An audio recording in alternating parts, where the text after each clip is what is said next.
திருட்டு திமுக ஆட்சியை வச்சுக்கிட்டு ஊரடிச்சு ஒலையில போட்டு கொள்ளைய அடிச்சதுனாலதான் உங்க கரூர் கம்பெனி ஓனர் ஒருத்தர் எங்க இருக்காருன்னே தெரியாம ஓடு ஓடு ஓடு ஓடு ஓடு ஓடு ஓடு ஓடு வராம் பாரு வேட்டக்காரன் ஓடினே இருக்கிறாரு. ஆமா, அவர் செந்தில் பாலாஜி வந்து நல்லவரா இருந்தா வெளியில வர வேண்டியது தானே. நான் நல்லவன் சொல்லி கரூர்ல வந்து பேட்டி கொடுக்க வேண்டியது தானே. செந்தில் பாலாஜி குற்றவாளி தானே. செந்தில் பாலாஜி குற்றவாளி தானே, ஓடி ஓடி போய் உழையிறாரு. செந்தில் பாலாஜி வந்து நான் உத்தம, நான் மகாத்மா அப்படின்னா வெளியில வர வேண்டியது தானே.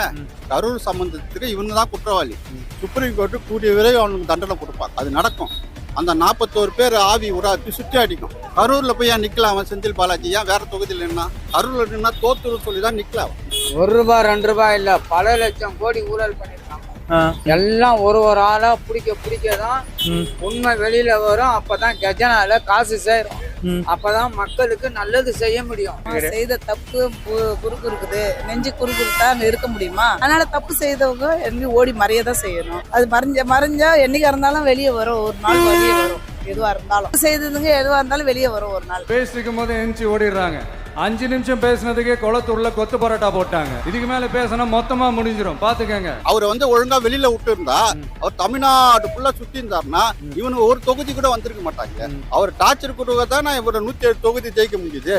ஃபுல்லாவே சுத்தி இருந்தாருன்னா திமுகவும் அண்ணா திமுகவும் ஒரு தொகுதி கூட வந்திருக்க மாட்டாங்க. டெபாசிட் வாங்கிருக்க மாட்டாங்க. தமிழ்நாட்டு மக்கள் தெளிவா இருக்கிறாங்க. இனிமேட்டு தமிழ்நாட்டுல ஒரே கட்சி டிவிகே. உண்மை நல்லது சொல்லிக்கிறாரு.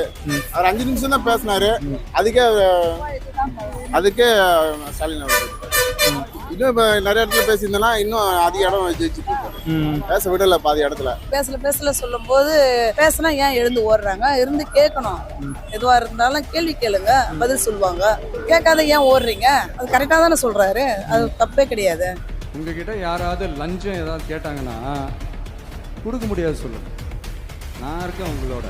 திமுக ஆட்சியில் 5 வருஷம் லஞ்சம் வாங்கத்தால அதிகாரிங்க ஒன்றும் மாறவே இல்லை. அப்படியே தான் இருக்கிற, ரத்தத்துல ஊறி போச்சு. அவர் விஜய் என்ன பண்ணுவாரு? அவர் கவர்மெண்ட் வந்து 2 மாசம் தானே ஆகுது. லஞ்சம் கேட்டா கொடுக்க முடியாது சொல்லுங்க, லஞ்சம் கேட்டோன்னா அடிங்கன்றாரு முதலமைச்சரே சொல்றாரு. அதிகாரிங்க திருந்த மாட்டானுங்களே.